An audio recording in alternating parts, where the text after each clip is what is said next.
Telegram की कहानी दो भाइयों निकोलाई और पावेल डुरोव से शुरू होती है, जो पहले ही टेक की दुनिया में अपनी रचना कॉन्टैक्ट रूस के सबसे बड़े सोशल नेटवर्क के लिए मशहूर थे। 2013 में उन्होंने टेलीग्राम लॉन्च किया, जिसमें तेजी और सुरक्षा को प्राथमिकता देने वाला मैसेजिंग ऐप बनाने की दृष्टि थी। उस समय के अन्य मैसेजिंग ऐप्स के विपरीत टेलीग्राम ने एक ऐसा प्लेटफॉर्म देने का वादा किया जहां गोपनीयता सर्वोपरि थी, यह सुनिश्चित करते हुए कि उपयोगकर्ताओं की बातचीत जासूसी से सुरक्षित रहे।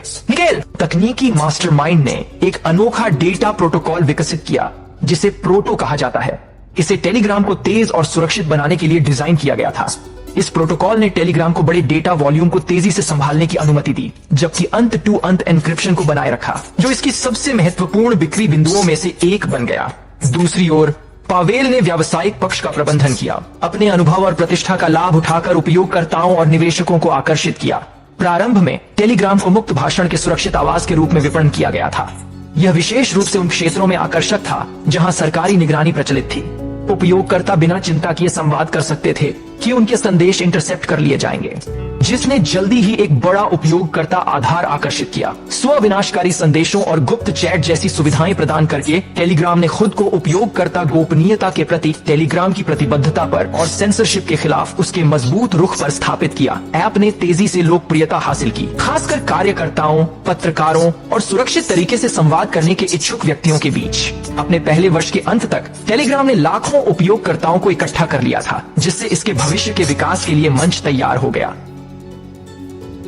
2003 में लॉन्च के बाद टेलीग्राम ने अपनी अनूठी विशेषताओं और गोपनीयता तथा सुरक्षा पर जोर देकर भेड़ भाड़ वाले मैसेजिंग ऐप बाजार में खुद को जल्दी ही अलग कर लिया। शुरुआती उपयोगकर्ता इसके चिकना इंटरफेस, तेज मैसेजिंग क्षमताओं और मजबूत एन्क्रिप्शन से आकर्षित हुए।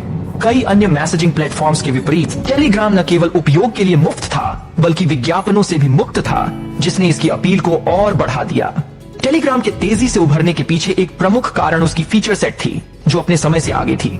टेलीग्राम ने क्लाउड जैसी नवाचारों को पेश किया, मैसेजिंग जिससे यूजर्स कई डिवाइस से अपने संदेशों तक पहुंच सकते थे। यह प्रतियोगियों की तुलना में एक महत्वपूर्ण सुधार था, जहां संदेश अक्सर एक ही डिवाइस से जुड़े होते थे। इसके अलावा टेलीग्राम का बड़े ग्रुप चैट क्षमता वाले चैनल होना, असीमित दर्शकों तक प्रसारण करना और कस्टम टूल्स बनाने के लिए एपीआई खरीदना और एकीकरण ने इसे बाकी से अलग कर दिया। ऐप की यूजर प्राइवेसी के प्रति प्रतिबद्धता एक और प्रमुख विशेषता थी। एक समय जब डिजिटल सर्विलांस और डेटा प्राइवेसी को लेकर चिंताएं बढ़ रही थी, टेलीग्राम का दोनों तरफ से एन्क्रिप्शन और सीक्रेट चैट फीचर्स विशेषताएं उपयोगकर्ताओं को आश्वस्त किया कि उनकी बातचीत जासूसी से सुरक्षित थी। इससे टेलीग्राम विशेष रूप से कार्यकर्ताओं, पत्रकारों और उन लोगों के बीच लोकप्रिय हो गया जो निरंकुश शासन के तहत रहते थे, जहां अभिव्यक्ति की स्वतंत्रता खतरे में थी। जैसे ही टेलीग्राम के फायदों की खबर फैली, इसके यूजर बेस में तेजी से वृद्धि हुई। 2014 के अंत तक टेलीग्राम ने 50 मिलियन से अधिक सक्रिय यूजर्स होने की सूचना दी थी और हर महीने अरबों संदेश भेजे जा रहे थे। ऐप की लोकप्रियता राजनीतिक अशांति और घटनाओं के दौरान बढ़ गई, जब सुरक्षित संवाद बहुत जरूरी था। यह निजी उपयोग के लिए सबसे अच्छा ऐप बनता जा रहा है। यह और विश्वसनीय संदेश टेलीग्राम की वृद्धि में उसके मजबूत समुदाय समर्थन का भी योगदान रहा, और पावेल डुरोव का समर्थन, सेंसरशिप के खिलाफ उनका सार्वजनिक रुख और टेलीग्राम की स्वतंत्रता बनाए रखने के प्रति उनकी प्रतिबद्धता उन कई उपयोगकर्ताओं के साथ मेल खाती थी जिन्होंने अभिव्यक्ति की स्वतंत्रता और गोपनीयता को महत्व दिया। इसके तेजी से विकास के बावजूद टेलीग्राम ने अपनी सुरक्षा और उपयोगकर्ता गोपनीयता के मूल सिद्धांतों को बनाए रखा, जिसने दुनिया भर में उपयोगकर्ताओं को आकर्षित करना जारी रखा। हालांकि यह अटल प्रतिबद्धता, इसका मतलब था जैसे जैसे टेलीग्राम की लोकप्रियता बढ़ी, तो क्या इसका आकर्षण एक डार्क दर्शकों के लिए था? सुरक्षित संचार के लिए एक बार एक प्रकाश स्तंभ क्या अब ऐसे व्यक्तियों और समूहों को आकर्षित करने लगा जिनके इरादे अधिक नापाक थे? लेकिन यह परिवर्तन कैसे हुआ? इस मोड़ का पता टेलीग्राम की प्रतिबद्धता से लगाया जा सकता है। प्राइवेसी और एन्क्रिप्शन, ये फीचर्स जबकि उन यूजर्स के लिए फायदेमंद थे जो सुरक्षित संचार चाहते थे। टेलीग्राम का उपयोगकर्ता गोपनीयता पर मजबूत रुख का मतलब था कि संदेश केवल एन्क्रिप्टेड ही नहीं थे, लेकिन डिलीवरी के बाद सर्वर से भी हटा दिए जाते थे, जिससे किसी भी अथॉरिटी के लिए बातचीत का पता लगाना मुश्किल हो जाता था। इस स्तर की सुरक्षा विभिन्न भूमिगत समूहों के लिए आकर्षक बन गया।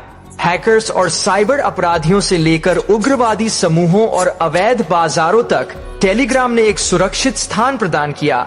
जहां वे बिना निगरानी के डर के संवाद कर सकते थे। ऐप की बड़ी ग्रुप चैट्स और प्रसारण चैनल बनाने की क्षमता ने इन समूहों को बड़े पैमाने पर जानकारी साझा करने और गतिविधियों का समन्वय करने की अनुमति दी।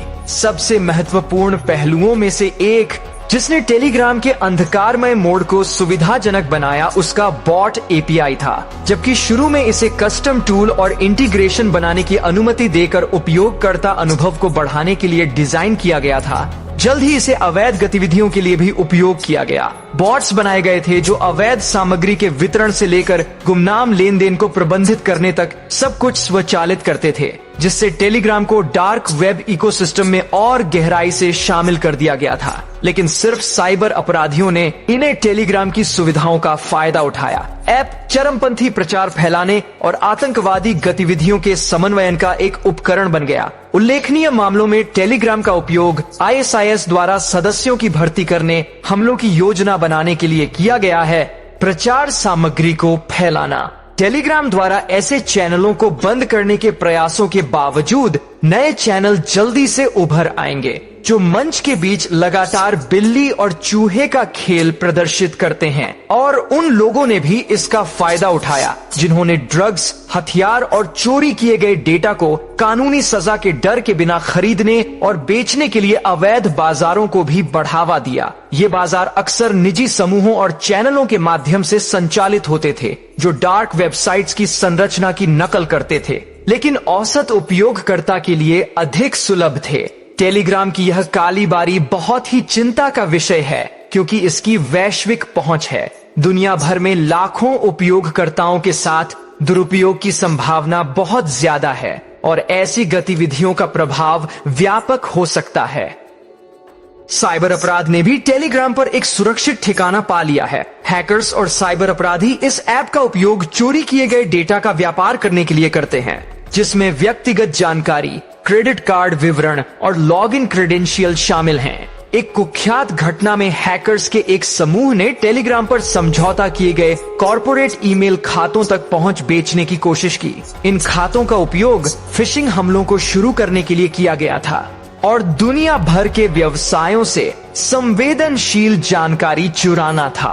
प्लेटफॉर्म की सख्त नीतियों के बावजूद वित्तीय धोखाधड़ी एक और ऐसा क्षेत्र है जहां टेलीग्राम का दुरुपयोग हुआ है। स्कैमर्स ने पोंजी योजनाओं को चलाने के लिए ऐप का इस्तेमाल किया है। योजनाएं, नकली निवेश के अवसर और धोखाधड़ी वाली क्रिप्टो करेंसी योजनाएं। एक हाई प्रोफाइल मामले में टेलीग्राम के जरिए ऑपरेट की गई एक धोखाधड़ी निवेश योजना ने क्रिप्टो करेंसी में निवेश पर उच्च रिटर्न का वादा किया था, लेकिन अंत में हजारों लोगों को उनके पैसों से धोखा दिया।